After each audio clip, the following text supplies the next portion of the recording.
Hello, geeks, freaks, and all those unique. It's your spooktacular hostess, Emcee. Halloween is coming up, but there's still time to fit in a marathon of your favorite spoopy media. We all know the popular choices of consumption this time of year.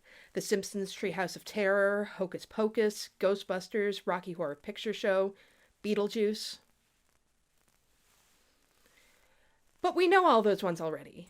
I'd like to focus on the media that may get overlooked, but is definitely worth some of your precious Halloween time. 10. World War Z. Whoa.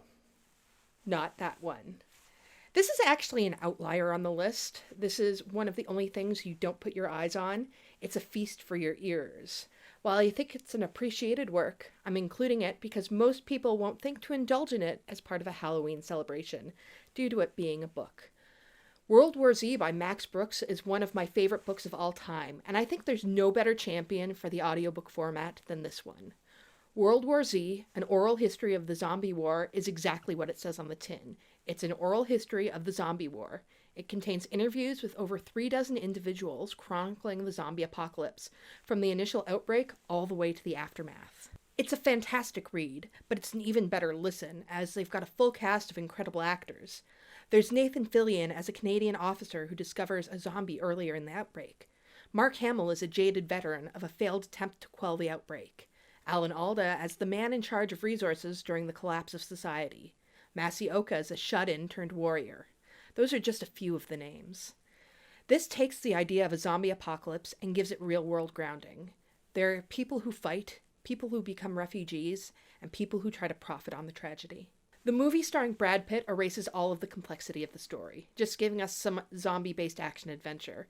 It's really an in-name only adaptation. I think spending 12 hours listening to this is a way better use of time than spending 2 hours watching the movie. Heck, you don't even need to listen to the entire thing. Even just a story or two from this can get your spine tingling and your gooses bumped. That sounds a bit dirty, which is a bit more appropriate for the next one on our list. 9. Zombie Strippers. This movie combines a horrible B-movie with a deep-seated pretension by remaking a classic avant-garde absurdist play. But with strippers, and zombies, and zombie strippers. In a dystopian future, the United States is run by an incompetent Republican. America is in opposition to every other country in the world. Civil liberties are being trampled on, and a virus has started to rampage through the country. But none of that could ever really happen. In this America, George W. Bush was re-elected for a third and a fourth term. Any lewdness has been outlawed, and strip clubs have gone underground. In an effort to have enough soldiers to fight America's enemies, a virus is created that reanimates the dead. One of the zombie soldiers escapes and attacks a strip club, infecting a stripper named Kat. However, Kat becomes even more popular after her infection, leading to the infection spreading, with no one questioning the wisdom of it. This movie is stupid, the production values are terrible, and the execution isn't great. I don't care, I love it. That someone thought, let's take Ionesco's Rhinoceros and make it about zombie strippers is a creativity that has to be saluted. Now from saluting a creative writer to saluting a hammy actor. Number 8, Tales from the Crypt, Demon Knight. I love Tales from the Crypt, and really I could have put any episode of the series on this list, but I had to go with their first and most successful attempt at a big screen release. In this movie, a former soldier named Breaker is the guardian of a key that protects the Earth from evil. He is pursued by a demon named the Collector who wants to get the key to start the apocalypse. Breaker ends up in a boarding house in New Mexico, and it ends up under siege by the Collector. There are 2 words that make this movie. Billy Zane. For those of you who know him more as playing Hockley in Titanic, this performance is... He is campy and over the top, but he can also be scary as all get out. Billy Zane is leveled out by a fantastic performance from William Sadler, who you know better as that guy from that movie. And for the other 90s kids who will go crazy trying to come up with the place where you know him, it's most likely as Death from Bill and Ted's Bogus Journey. Where Zane is camp, Sadler is subdued. This is probably the bloodiest thing on the list. Splatter and blood and gore isn't really my bag, but sometimes you have to change things up and include a gore fest. I think this is a good version of it. The mythology of the demons and the Demon Knight is kind of cool, and I always found it fascinating. This is definitely an underrated movie, combining comedy and horror together. Now, the next one combines a lot of other things together, some of them which don't really make sense. Number 7, Moonchild. If you've ever wondered, is there a movie that combines Japanese rock with elaborate John Woo-style gunfights, the existential crises of being a vampire, and homoerotic subtext? And haven't we all wondered that? The answer for you is Moonchild. The film centers on Sho, a Japanese orphan living in mainland China in a city overrun by immigrants following an economic collapse with his brother and best friend. They are protected by Kei, a vampire who befriended them when they were young. As the boys grow up, they engage in violence against the mafia, with Kei only allowing himself to eat the criminals they kill. Things are complicated when they befriend a Taiwanese man in a rival gang, and Kei's identity comes to light. This movie is so bizarre as to be kind of brilliant. If you were a J-Rock fan in the early 2000s, this was a requirement, as it starred Gackt and Hyde as Sho and Kei, with Gackt also writing the movie. So much of the film is about gang violence that you wonder why vampires were added to it. But then the movie also wouldn't work without it. This is also one of the slashiest movies ever made, and I say this as someone who has witnessed firsthand John Locke, Destiel, and Spurk. The fandom was so monolithically Sho-Kei, you'd be forgiven for forgetting there was a female love interest in the movie at all. The movie is also just flat out horny. Kei is the hottest bleach blonde vampire to ever exist. I said what I said. It also doesn't help that the director was noted for his softcore porn work, so when he tried to convey a nightmare sequence, it ended up like this. So if you're looking for an eclectic mix of genres, check out the film my brother used to call Gay Japanese Vampires That Hate Themselves. And to one movie with homoerotic subtext, to another. 6. Never Sleep Again, The Elm Street Legacy. Wow. That was an incredibly flimsy segue. Let this film serve as a palate cleanser for you. I knew I wanted to include something from the Nightmare on Elm Street franchise on this list, but I would say all of the really good ones aren't underrated. But what is underrated is watching a nice long documentary chronicling the entire Elm Street saga. This meaty, 4-hour documentary is a deep dive into all things Freddy, going over the making of every single film. It goes behind the scenes with actors, writers, producers, and directors. They share things from how different effects were achieved to the deep homosexual subtext written into Freddy's Revenge. Not only does this serve as a documentary about the Nightmare on Elm Street series, but New Line Cinema as The House That Freddy Built. It is amazing to realize that we owe the Lord of the Rings movies to Freddy Krueger, but this documentary lays out exactly how that happened. This is a great documentary to watch if you like the Nightmare on Elm Street movies, or if you're just interested in modern movie history. It is thorough and thoughtful, but with a sense of humor behind it. You can also just act snooty about the fact you spent Halloween watching a documentary. Or perhaps you want to be snooty watching subtitles. Number 5, Death Note and Death Note: The Last Name. No.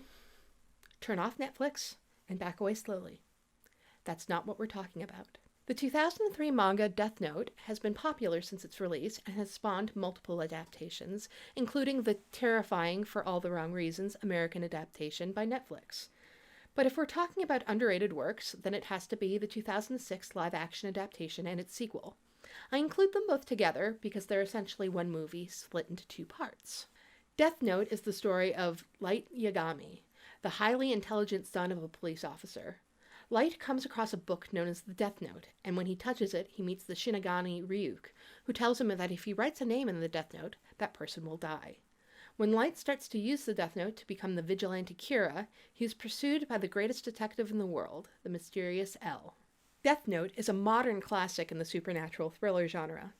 As long as you're not watching the American version, you're probably watching a decent one.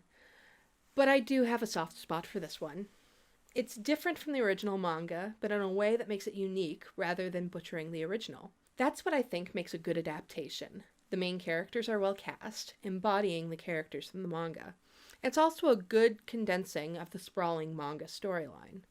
There were subsequent movies made, but I think the first 2 make a complete story, and I don't think you need to go outside of them. So, I promise this is the last thing on the list with subtitles.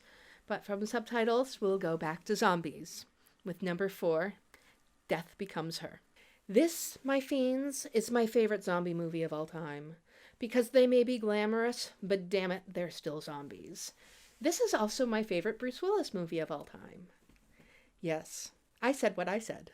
In this movie, Madeline Ashton and Helen Sharp are old school friends, and I use the most sarcastic of sarcastic air quotes when I say that. Madeline, an aging actress, steals Helen's fiancé, plastic surgeon Ernest Menville. Years later, both Madeline and Ernest are withered alcoholics, while Helen has become youthful and glamorous. Both women turn to the supernatural for beauty, but it's their rivalry that will make them truly monstrous. This is a camp classic. Both Meryl Streep and Goldie Hawn are over-the-top catty bitches, and I live.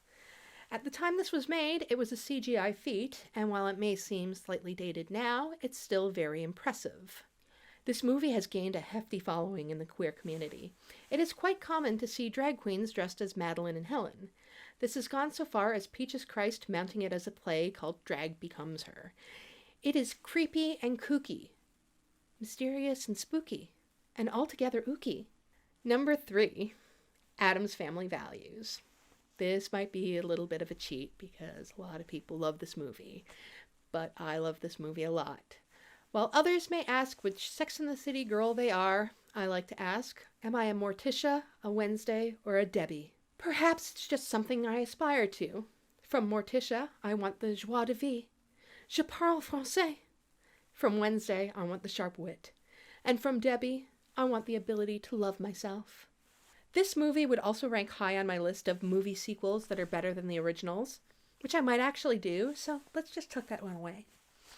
Addams Family Values sees the Addams family welcoming a new arrival in baby Pubert.